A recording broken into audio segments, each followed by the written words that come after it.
Britney Spears posts a profanity-filled rant for all of her Instagram followers to see. The only problem is that the rant was addressed to her 16-year-old son. So in the rant, she reveals that she is the most spectacular mother in the world, but also that she no longer believes in God. So today on the show, I'll show you the correlation between the breakdown of the family and the breakdown of spirituality. All that and more today on Indie Thinker.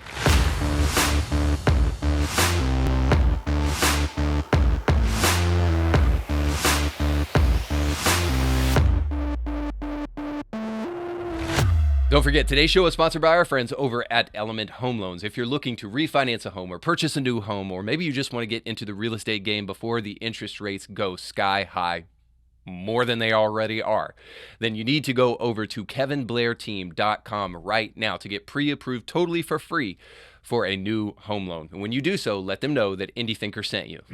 Hey guys, thanks so much for watching the show. Don't forget to like, share, and subscribe. I hope you're ready for the lifeline to be dropped in the middle of echo chambers and then for it to be slowly reeled back in as we crush that echo chamber with the assault weapons of faith in combination with reason.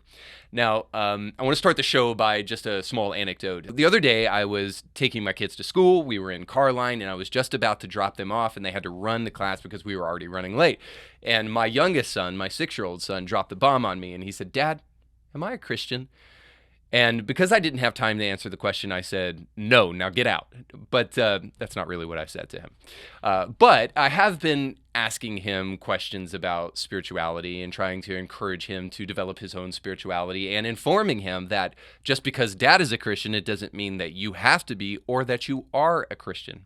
So I've wanted my kids to think for themselves about the issue and try as much as possible to give them as much information about Christianity. And so that's where that question comes from. So regardless of how I answered in that brief moment, or the way that I try to do this on a regular basis in my own way, the bigger point is that the role, I would say specifically of a father, and then I would also say of parents just in general, is to try to help their kids become responsible adults and to try to help them think for themselves and to try to help them answer questions within the confines and security and the safety and health of the parent child relationship. So it's what a parent is supposed to do. But in America right now, we are experiencing a crisis of parenthood. In fact, if I were to go as far as to look at the numbers, which we'll do here in just a moment, I think we can draw a direct line from so much of what we're seeing in America today directly to the breakdown of the family. And this is no truer than in the case of what we just heard from Britney Spears. Now, I want you to hear for yourself what she said, but let me at least set up the context for you. Britney Spears has, I believe, 2 children with Kevin Federline. In this post that she made for all of her Instagram followers to see, she is speaking directly to her son Jaden, who is 16 years old presently. Now, I think the eye-opening nature of this conversation is not simply the fact that at the end, Britney will reveal that she no longer believes in God, but she will reveal something much more important to us that I think you'll see throughout. So let's jump into it. So here is Britney Spears's post to her child on Instagram. I can totally understand why my family would have a problem with me doing my own thing. Maybe because I never have. I'm sure it is a little bit different and a touch lighter, me not being responsible for 3 18-wheeler trucks with tour equipment and thousands of people to be responsible for on tour, and Dad and my Robin in the corner of every room I've had to be in for the past 20 years. No, if already you think that you're hearing the belly aching of a entirely privileged and spoiled person that is way too old to be acting this way, you would be entirely correct. But you're also hearing something else that I think is important to note. You're hearing the fact that the responsibilities of touring and being a celebrity and being a star and having thousands of people in her employ is an adequate excuse for her to not be responsible for her children, or at least to bemoan the responsibilities that she has to her children. Now, before we go any further, I think it's important to note the fact that we can clearly see that our job as parents is to take upon ourselves responsibilities that crush the soul, that demoralize us, rob us of every single dollar in our bank account, and leave us wondering what in the world we got in return. Oh, sweetie, be careful with that knife, okay? You're not my dad. Now, while I'm being slightly facetious there, I would mention the fact that having children is a completely selfless act.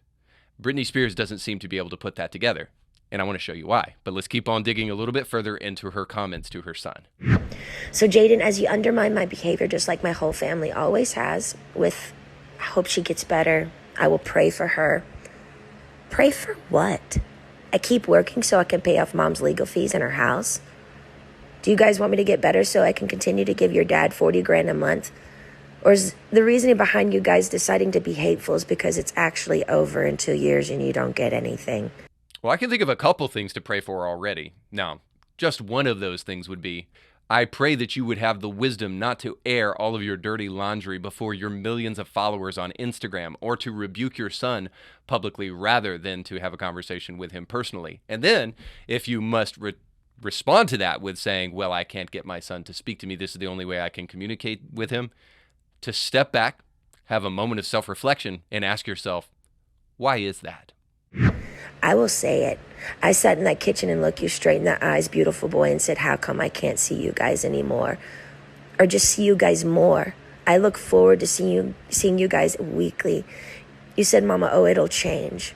You and your brother left me in that house always 2 hours early. Preston would sleep. You would play the piano the whole time. And if I didn't shower you guys with gifts and have amazing food ready and play a mother saint, it was still never good enough. Now, there's a little to respond to right there, but perhaps the most important thing to say is just this, that almost in every home I've ever been to is a thing called a mirror. And that mirror is there to help you look at yourself. Now, parents, here's a little pro tip. If you're looking at your kids and you're wondering why they act the way they do, yes, I understand. As kids get older, they become their own people and they get their own thinking and their own ways of doing things and all of that. But as long as children are still in your house, the way they act and the way they respond is your responsibility. So if you want to wonder where these tendencies come from, then and who can actually do something about it, then grab that mirror, because that's going to be the best way that you can actually start fixing some of the things that you're seeing all around you, rather than sticking your finger in the face of your children on Instagram. But I'm the best. The fun goes on a little bit more, so here's just a little bit more of her rant. That one time I asked you, looking straight in your eyes, I want to see you more. You called your dad. I never saw you again. I didn't do anything wrong, and I know I'm not perfect, but the love I've given you and how much I adore you and your diplomatic ways, speaking like Paw, self-entitled, this can be fixed, I will see her when she's better. Jaden, it was a miracle I could even have a normal conversation when I got out of that place. But you were just like my other family. You secretly loved looking at me as something was wrong with me. I didn't need a family hiding in houses and whispering behind my back, feeling subconsciously guilty because I paid for every fucking thing in both homes. I needed unconditional love and support. But guess what? The whole twist of it all, which would have made a little bit more sense, I was in the greatest state I'd ever been, because I was actually able to speak up 100% and say no. It saddens me not one of you have valued me as a person. You've witnessed me how my family has been to me, and that's all you know. Like I said, I feel you all secretly like to say something's wrong with me. Now, for all the self-pity that you just heard coming from one of the most famous people in America and one of the perhaps more wealthy people in America, certainly in the 1%, for all that self-pity, the one thing you get throughout the whole conversation is this, that it absolutely escapes Brittany that she might actually be the problem. He hates these cans! Stay away from the cans! Now, it's a shame that a 16-year-old had to point this out to his own mother, but it never once looks as if Brittany let it penetrate her very thick skin, or very thick head, that perhaps when her son says the way she acts and what she's doing to this family can be fixed, and I'm going to peace out until she decides to start fixing it. It never occurs to Brittany that she might need to listen to her 16-year-old son and take his words to heart. No, rather, she doubles down on profanity and doubles down on this one last thing that I think is the crux of the whole issue. Honestly, my dad needs to be in jail for the rest of his life. But like I said, God would not allow that to happen to me if a God existed. I don't believe in God anymore because of the way my children and my family have treated me. There is nothing to believe anymore. While I almost bite my lip and say this because I can't imagine an eternity of that kind of belly aching, I want to see Brittany in heaven. Oh, merciful Jesus.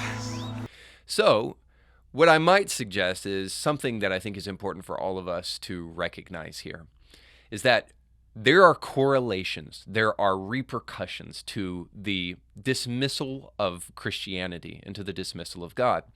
And the flippant nature with which we walk away from such things is pretty galling here in this instance. Now, I've heard a lot of reasons for people to dismiss the existence of God. Cancer, tsunamis, destruction of tens of thousands of people in one fell swoop with a natural disaster. I've heard lots of things, some more compelling than the others. About the least compelling excuse for not believing in God is because my daddy and my kids are mean to me.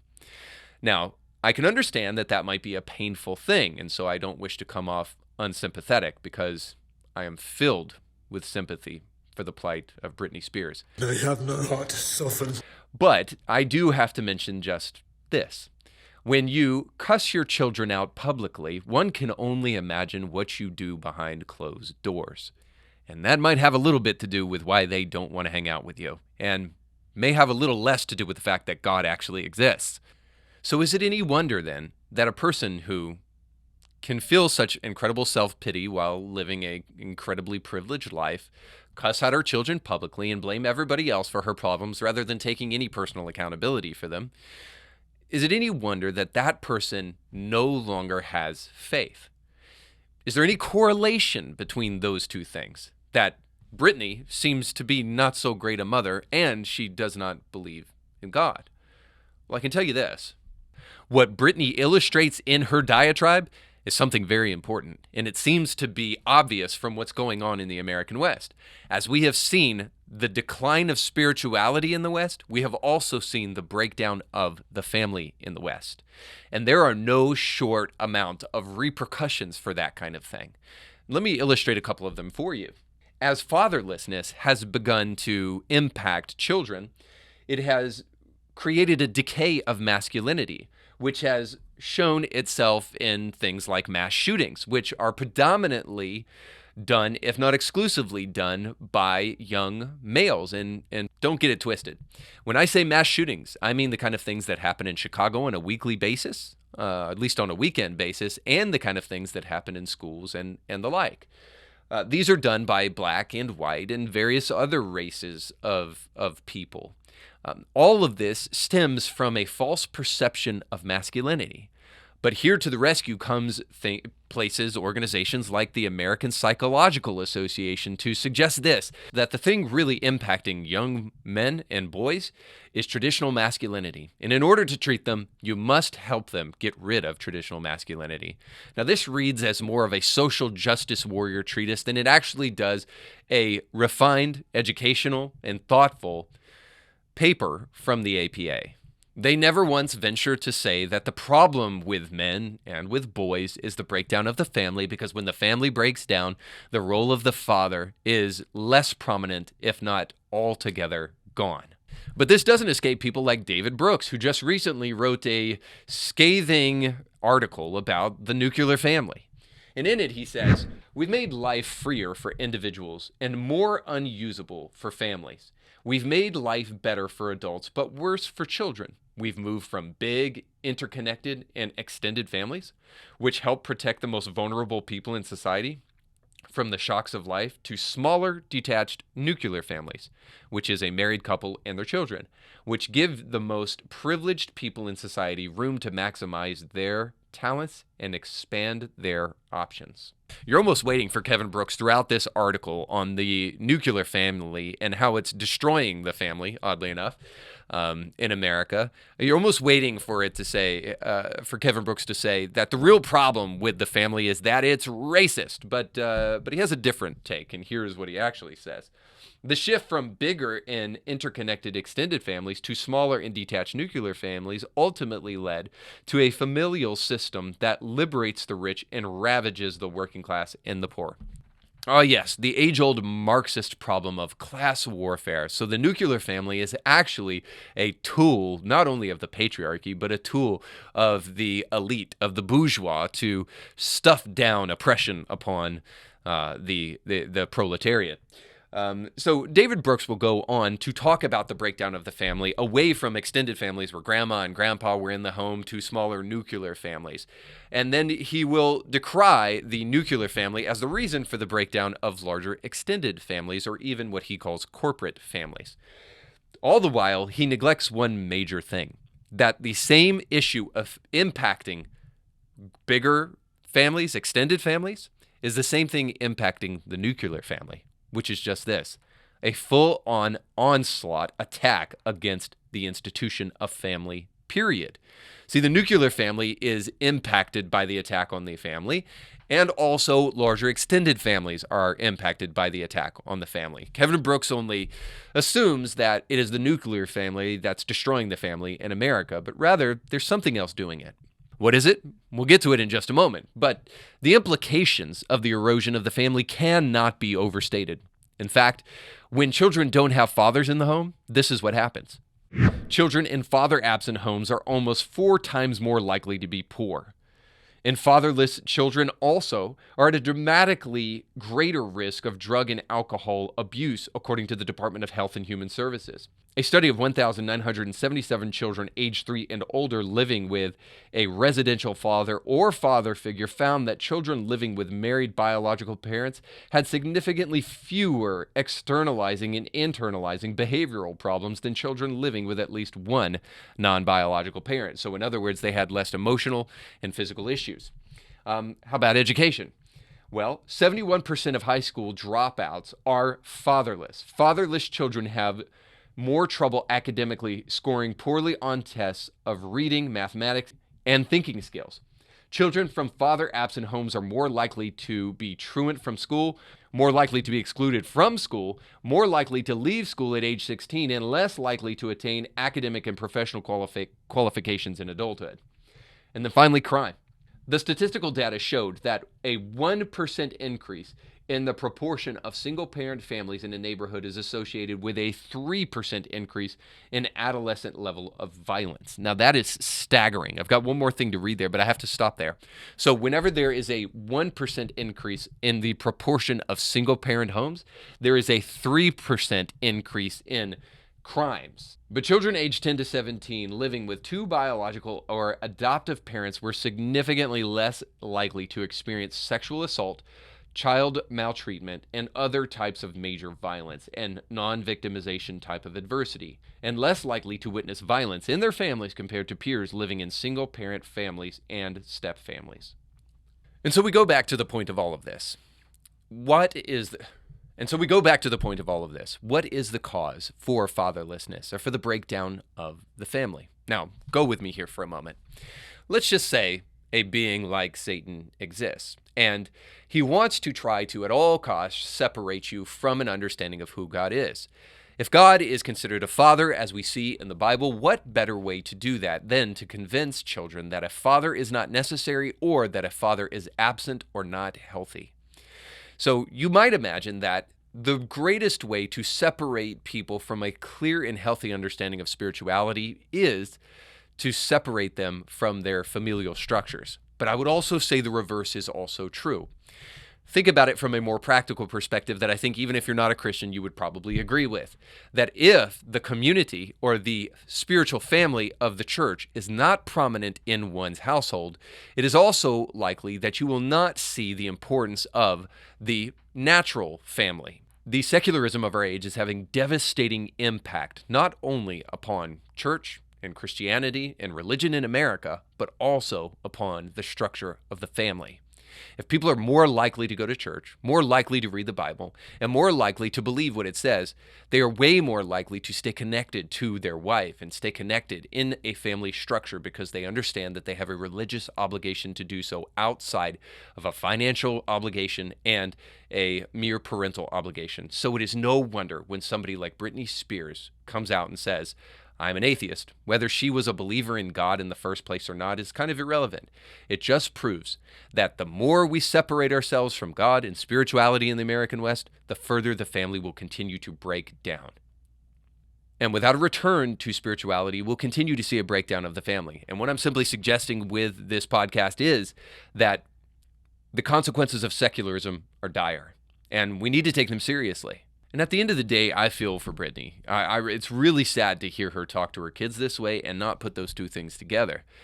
But maybe at least we can do something about that. And besides, in the absence of strong family connections, we're left with very few things to hold us together as a society.